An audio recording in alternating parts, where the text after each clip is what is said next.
My name is Darcy. I currently live in a single-family home with my husband Carlos and our daughter Nikki. Carlos and I met back in college and we instantly clicked. I was in the design department and he was studying law.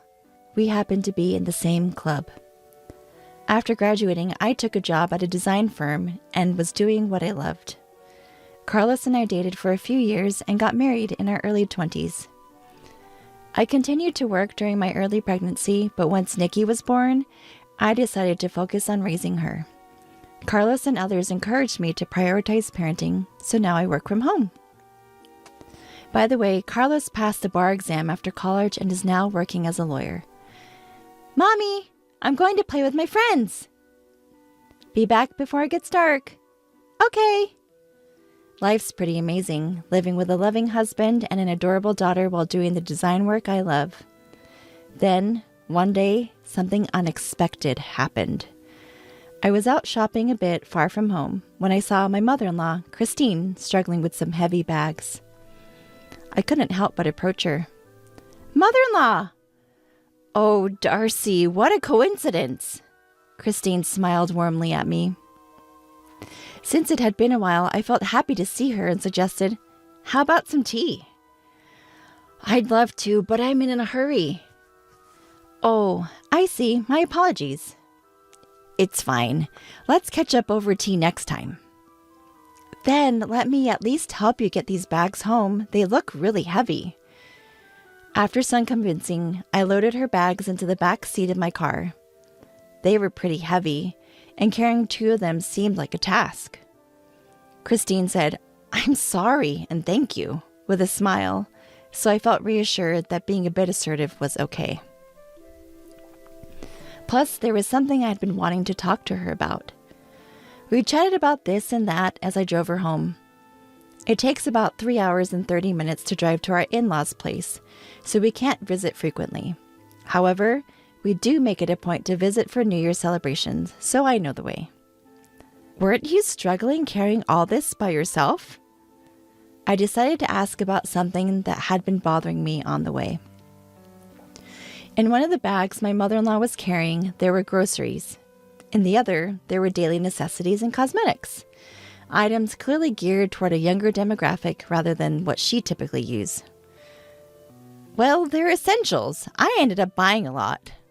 Her expression seemed a bit down. I didn't pry any further and drove us to her home. Darcy, thank you so much. You've been a huge help. This is far enough. I can take the bags to the entrance. Oh, you don't have to.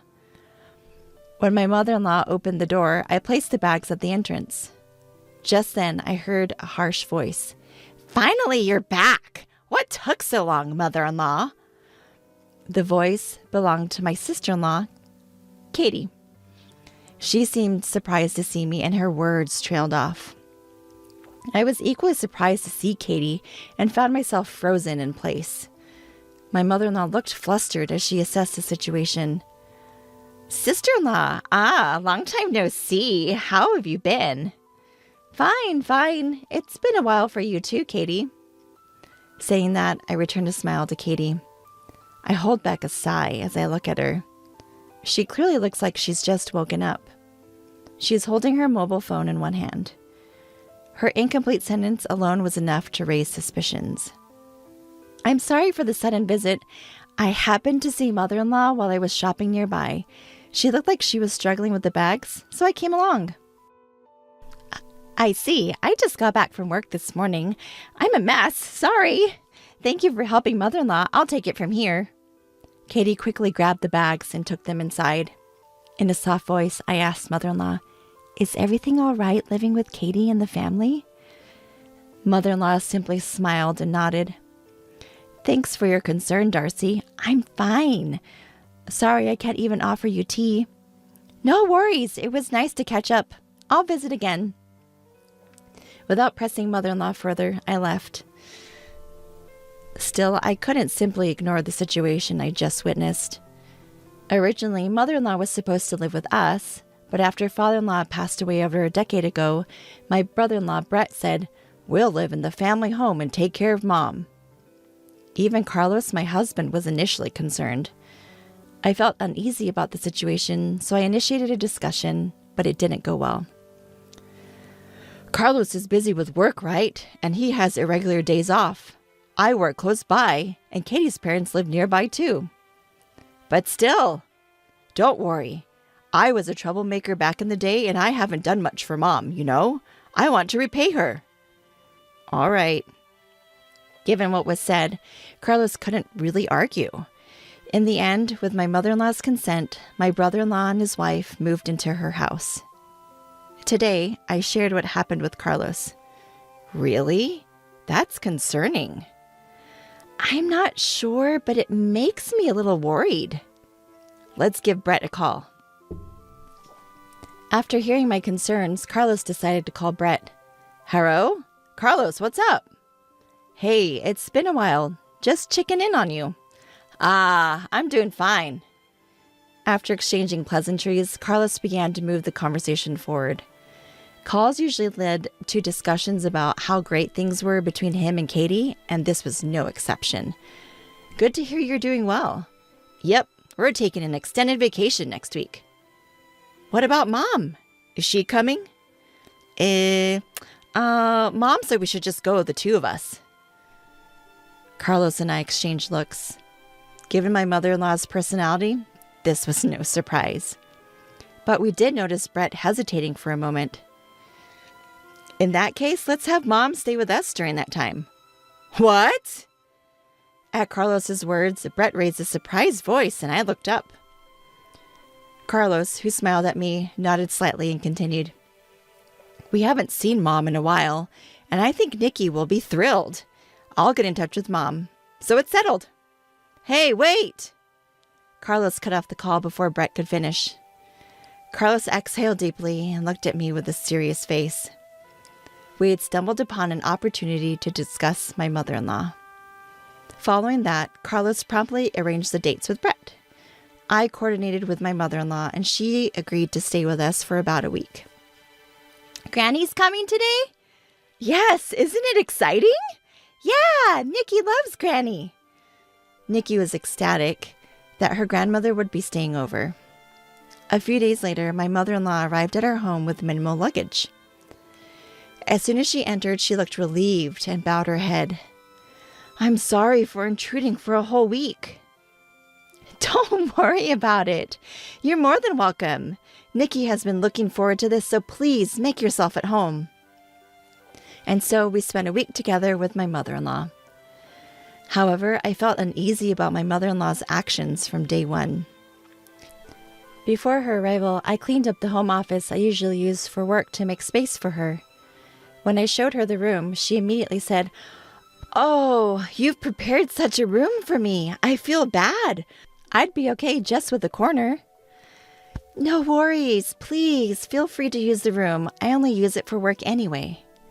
I convinced her to use it, but she still seemed apologetic. Also, with the kids off school today, I was planning to make lunch for the three of us when she said, Let me cook. Can I use the fridge? She kept insisting on doing household chores even though I wanted her to relax. Gratefully, I managed to get her to unwind in the living room by having Nikki play with Granny. Additionally, she would say things like, Oh, don't go through the trouble of snacks for me. I'm not worth it. Or, I'm fine with whatever's left over. Cold food is enough for me.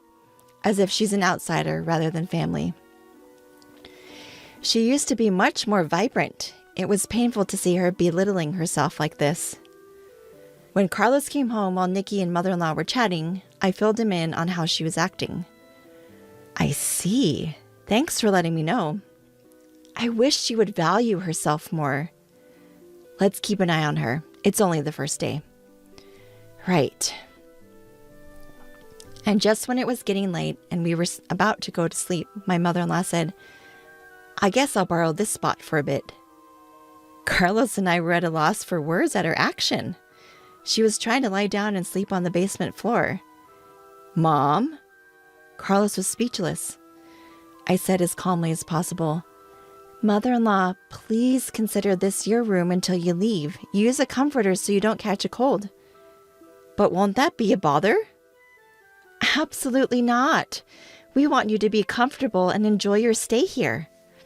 I looked her straight in the eye, trying to convey my sincerity.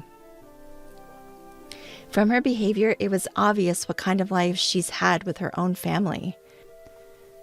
When I smiled warmly, Mother-in-law's eyes filled with tears, and she finally broke down. It's been 10 years since I've slept in such a warm place. Thank you. What? My mind reeled from what I just heard. Carlos's voice was several octaves lower, filled with disbelief. Hey, Mom, tell us the truth.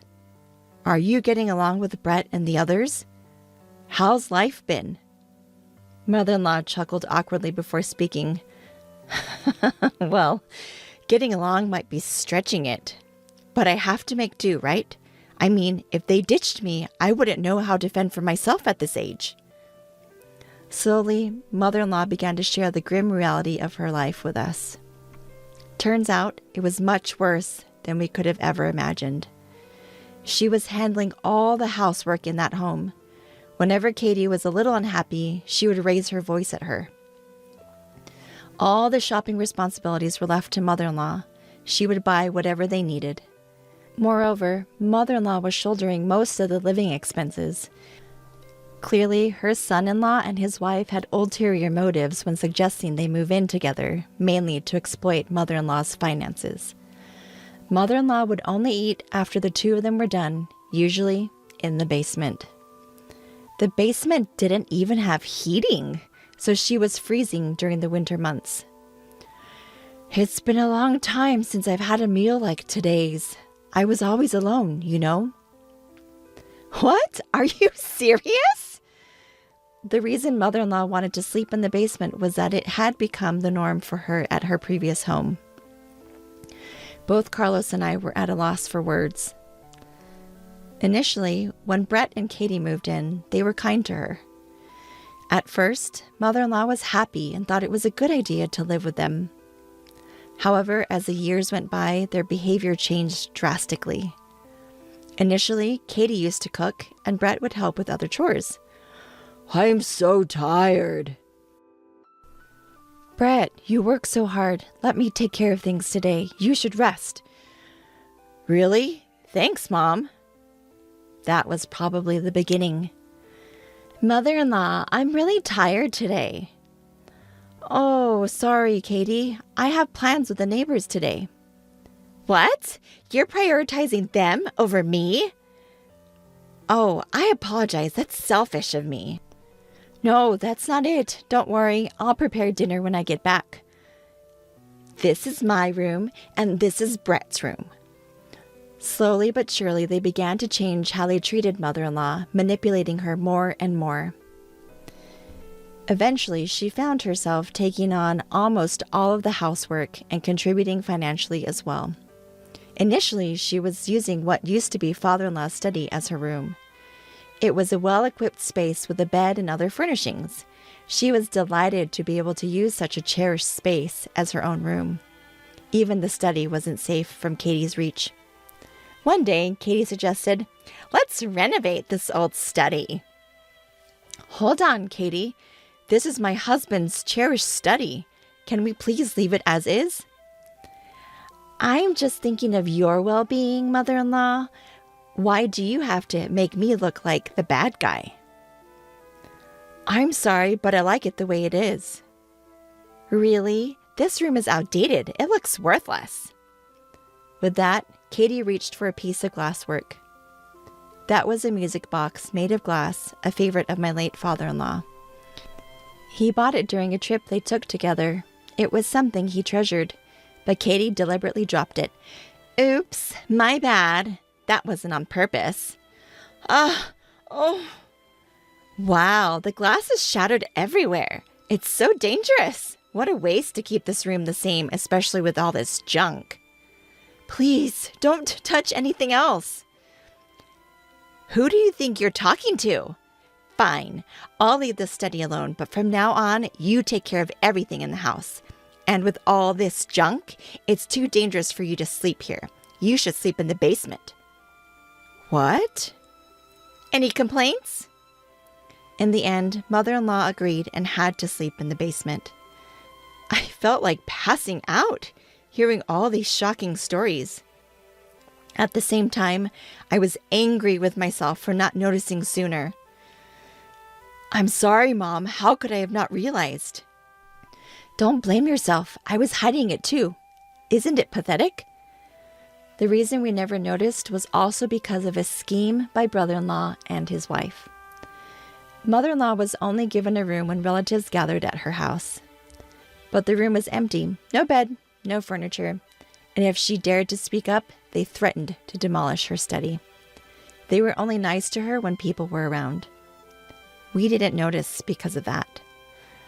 If mother-in-law and I hadn't crossed paths that day, this might have continued even longer. The thought sends shivers down my spine. I always wanted to discuss this with you, but that study and that house are full of memories with my husband. Tears flowed freely from mother-in-law, and I couldn't stop my own. Our precious mother-in-law had endured this for over a decade. I can't even imagine how tough it's been for her. Why would her own family do this? They're not human! I shouted and hugged mother-in-law tightly. Darcy, I'm sorry.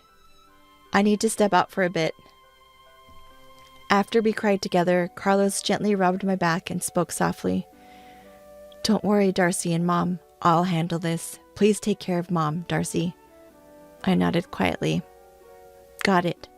Leave mother-in-law to me. Carlos.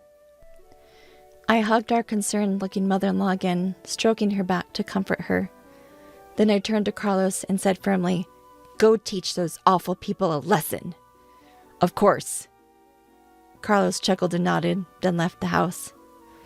Later, Carlos called to say he wouldn't be back until tomorrow evening. I shared the news with mother-in-law, and we all drank warm milk, trying to lighten the mood with some good stories. Nikki, who had heard the commotion, looked worried, joined us. I wanted to overwrite at least some of the bad memories. Usually, I'd remind Nikki not to stay up late, but since tomorrow was a day off, the three of us enjoyed chatting till we were content. All right, that's enough for today. Mother-in-law, would you like to go shopping with us tomorrow? Huh? We can buy whatever you want and eat delicious food. There's a cute dessert place that Nikki loves. Why don't we enjoy a relaxed day, just the three of us? At my words, mother-in-law's eyes filled with tears again. She nodded slowly, repeating, thank you, over and over. That night, we spread an air mattress in the living room and slept closely together, with mother-in-law in the middle. The next morning, mother-in-law greeted us with the same smile she often showed when father-in-law was alive. Good morning. And just as promised, we all had a fun shopping day.